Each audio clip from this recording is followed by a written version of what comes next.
happy, I'm saying this on record, I'm happy to talk to you because I know you, we've spoken before, you've seen part of one of these incidents, and that was a day when we were already trying to make a report. She was scared out of her mind. Coleman wouldn't report what we saw.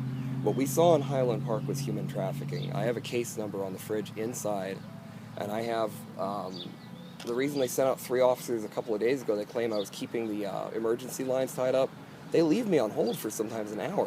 Mm-hmm. They're tying up the emergency lines. It's the same couple of receptionists who won't put me through to people I was told I was supposed to be able to be put through to, and who tell me things like that police brutality in the news is made up. Now, Officer Lott, it took me a long time to get these guys' names down. I saw his name in a news article, though, and it just came flooding back because I've dealt with him a lot less. Sure. Now, listen. Yeah. Because you saw his name in that news article, do you think it's fair to assume it's him if you I knew it was a 4-letter name that began with L, and the description of his behavior matches.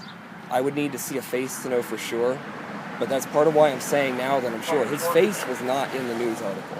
His name and his actions were, and the time period was. And I was already looking for a name, and I knew a lot about it. It's just I was drugged right afterwards. Casto I remembered because I remembered it rhymed with it was like Castro without the R. And when he showed up, part of the problem is like they act like they've never been implicated.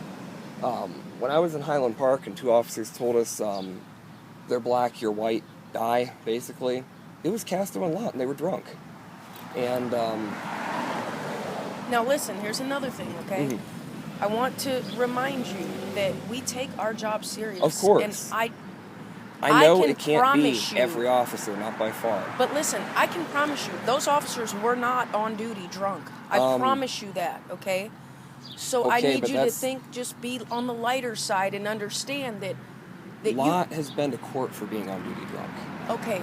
So I'm sorry, but like that one I know about. I can't say Casto was. Okay. I can say that about Lott. But listen. It was published in the paper. Whatever was in the paper, I can almost guarantee you he was not drunk at work, okay? And let me tell you something else. It's not fair that you pass judgment on these officers because you feel negative about them. Okay. When Shane's car caught on fire a couple of days ago, we were told by the department the next day that no car was reported burned. Where did her car catch on fire? The corner, the exit 62 30th, right? Okay. I have videos inside of her car bursting into flames. And she talked to 2 officers. She was told afterwards she didn't. Just like we were told Casto wasn't up here. Casto and Lott are nighttime officers on the south side, I was told. And I had been told up until this weekend that Lott was fired. Okay. And the newspaper What do you mean said nighttime officers? They told us when I had called. You mean midnight shift? Yeah. They told us that. That's not a fact. They're afternoon shift officers. I'm telling you what they told me. This is the problem. Okay. Who's they? Receptionists who won't give me their names. Okay. I have some recordings of this. I'm in contact with a lawyer, but here's where we're at. Okay. The liaison has tried to contact my parents, and they don't even know where he got my mom's number. It's unlisted. She feels threatened. Okay. We already have felt threatened for 2 years, and no one would take our report. Myers even. I take Myers, for example. I know Myers probably is not implicated. Myers takes his job Myers takes his job very seriously. He's a good officer. And he's around here a lot, and that's part of the problem. When we first got here, I told him what I saw, and as an adult, right? But I want to get like your face, your badge, if I can, just on recording, so we know you're a real officer. Nobody says that I had someone pose as an officer. I think Myers had an outburst because he was scared. I think what I told him was absolutely frightening, and it is. And he didn't know if I was making it up or not because he didn't know me. Was that regarding the Highland Park incident? When I first reported it up here, yeah, he got very worked up. Okay. But again, when he didn't see it, if he's not part of it, and he's very proud of his work, I'm sorry. I'm really sorry. I'm sorry he was the only name I could manage to get as far as misconduct, because that was... I hate to say anything involving police misconduct is forgivable from a civilian standpoint, but when I tried to report something scary to him and he freaked out because he wasn't a part of it, I'm sorry if I scared him. Yeah. And well, listen, let's talk about the Highland Park incident, okay? Yeah. Because that has been weighing on your mind for a long time. Yeah, I'm diagnosed with something over it, and they told me that they believed I saw it. Yeah. You have to be strong enough to manage that with your counselor, you know? I am not speaking to a counselor because I was receiving threats through the counselor. Right. Okay, well then you need a new counselor. No, I'm not speaking to a counselor at this point. We're trying to remove ourselves from the area because we have had attempts on our lives. I'm in contact with the human trafficking agency, and when I told them what I saw, they told me what I saw was police implicated in a human trafficking incident, and I needed to run for my life. I don't want to hear this counselor shit, I'm sorry. Okay, I can talk to a CIT officer, but like making appointments, trusting a counselor, after what Alex Millerman did after the hospital, I won't. I have no reason to consent to it. Who's that? That was my Coleman counselor. It was the second one I had had through Coleman. I didn't like how Nick handled it. Do you have insurance? Currently, Shane lost hers. She was supposed to be getting help. She lost it just right in the nick of time with no warning. And when we tried to ask about it, we got no information. So why don't you find a counselor that's outside of Coleman? I don't want to talk to anyone at this point. Yeah, but the thing about it is, listen, people need people to talk to, okay? And you have to understand that it will help you, okay? I have a counselor.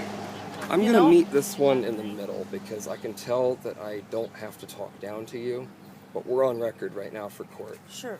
I have two sides of my life, and the other side is legal. Okay. I'm not saying it's anything sketchy. I'm saying the other side of my life deals with people who are in the Golden Dawn Order, people who are in OTO, people who are in IoT, things a normal person would never have heard of. Basically secret societies. They're not illegal, they're just groups of people who do things, and unfortunately... Like the Freemasons or something? Yeah. I wouldn't even say I like them, but I've known a lot of people in these groups for a long time, and I do a lot of difficult work to keep those two areas separate. Well, listen. My experience in the hospital was bad enough to put me off of doctors for a long time, and not just because of what happened, but because I really was honest and opened up, and my family won't even believe what I was let out for. It's too confusing to even approach. It was ridiculous.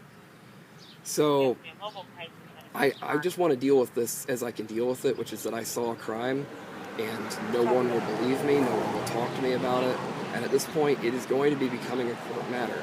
There's really no way of avoiding it. I'm in contact with a civil rights attorney at this point. Sure. Well, let me put it this way, okay? You have this whole other side regarding the court and stuff, okay? Mm-hmm. Well, at this point, even though I'm law enforcement, that's out of my hands. Right now, I want to speak with you about you, okay? Right. I want to know about you and the things that are causing you stress, because I know a way to fix this, and it is to see a counselor. It's not or just going to to talk get better to until I'm someone. removed from the area, though, because of what I saw. Okay, and listen. Counseling comes after that. That's another thing. If you keep dwelling on what you saw, how many years ago was that? At least 2? 2. Yeah. If you keep You know what? I don't dwell on what I life's saw. gonna be I dwell on miserable. being told I'm a liar for that long. Well, by listen. family, by everyone. Mm-hmm. Okay? I've had to set parts of my life aside because of her going to the hospital. I've had to deal with my family abusing me for what happened because of lies they were fed. Mm-hmm. I'm sorry. I get what you're saying about my mental health, and I would love to address it. But my mental health, they told me in OHP, all I'm dealing with is PTSD. Mm-hmm. And it is being made worse by living here. Okay, well then you need to find a place. What is holding you back? For one thing, our car blew up. Okay. Did they tell you why? No. Was it a malfunction? No, we don't know. We don't know, and we're trying to find out, and they've juggled around who we're even supposed to ask. Where were you? Were you driving for a long period of time? She was just delivering. She was on the highway, and she saw an officer approach her car, and they won't report that. Okay? Mm-hmm. And look, I like you. We've gotten along well. Sure. I don't want to reach a point of having to say this conversation has gone badly, but I need you to be clear on this, that what we've seen, we have to leave the area. We've contacted a national human trafficking agency. They told me when I reported to the FBI and they didn't give me a case number, that was extremely suspicious. They told me that I need to be afraid and I need to go. My friends are helping me. I have friends, but guess who they are? Secret society folk who believe a lot of very odd things. And I believe a lot of very odd things, and I talked to a psychologist about it, and I asked him, okay, well, what do I do about this? And he said, nothing. And I was like, what do you mean? He was like, religious freedom laws. And he laid out for me, basically, I'm too cogent to be diagnosed as schizophrenic, so as long as my beliefs aren't hurting anyone, I'm untouchable for them. I don't have to explain them to you. I could, off record, but I won't right now because we're talking about the legal end of this. And that's what I'm saying. I have to keep these two areas separate. I don't want people knowing what I know. I don't want people knowing what I'm dealing with in my art circles, because that is my own business. In art circles is OTO, right? Well, No, OTO means, and again, I'm not part of any of these groups. I just know people who either are part of them or are worried about them or are dealing with them. Because sometimes it's not that a group is good or bad, it's that a group of people within a group decide they're going to do something. And because they're in a secret society, it's really easy to hide it. And so I actually received a threat through someone. I've not over-reported this, but I'm reporting this on camera now because I did say it once at the crisis center. I've been very quiet about this element. When she was in the hospital and we already suspected something was wrong, I was hanging out with someone, and the only person we could find to drive us, because I couldn't drive, my friend Shermo couldn't drive, Darius, who was with us, couldn't drive. We were all just friends who came together to help us, right? There's this girl named Kim that was dating my friend Shermo. And she was like, I know you from someone. I was like, oh, please don't tell me that. Not right now. She was like, no. From Dominic Marizito's house. Now, let me tell you about Dominic Marizito. He's dead. He's buried out there, actually. Bone cancer, 5 months. In that... Yeah. Right my before the best friend's shooting. buried there. Yeah, you know down by the river, right? Oh, no, not by the river. She's in the I cemetery. gotcha. Well, there's half my family's on that cemetery for the past 200 years. So, he's by the river? Yeah, they didn't bury him in the cemetery? They buried him in the cemetery, but by the river, Oh. on the other side of the river. Scenic spot. He was 21 when he died. Again, he was accused of rape and of all kinds of stuff. He was running around calling himself John the Apostle. No, sorry, John the Baptist. That makes sense. Calling himself the Leviathan, making writing on walls and stuff. And next thing we know, he's just dead. We can't ask him any questions. Nobody wants to talk about him anymore. So to hear that this girl had met me from there and that she's just popped up, I was like, oh, no. So she comes back a couple days later. I'm trying to learn to tolerate her. She's my friend's girlfriend. And she goes into this, like, trance. We didn't know what else to call it because she told us this guy she worked for was a hypnotist. She told us his name was Frank, and she told us he was a human trafficker who ran his business out of one of the majorities around here. She went on about this for an hour before finally I was just like, get the fuck out of my apartment. My girlfriend's in fucking hospital right now. I can't have this here. Shermo calls me about 2 hours later. He tells me they were driving, and someone pulled in front of his car and got out. It was a man, a foreign man, and went by Frank. His girlfriend tried to kill him and disappeared after that. Her name was fake. That's kind of scary. Something is going on. I have to leave this area. Do I need to open up to someone eventually? Yes. But are there things that I can't open up to anyone about? Yeah. One of those things is, again, this is actually why they let me out of OHP, because they weren't listening to me. I was being tortured with violent pornography. What's OHP? A hospital halfway across the state where I was shipped in the back of a car from after Casto and Lott picked me up during daytime in Canton. It was morning. And it was for trying to report that Shane's mother threatened me over the phone. I didn't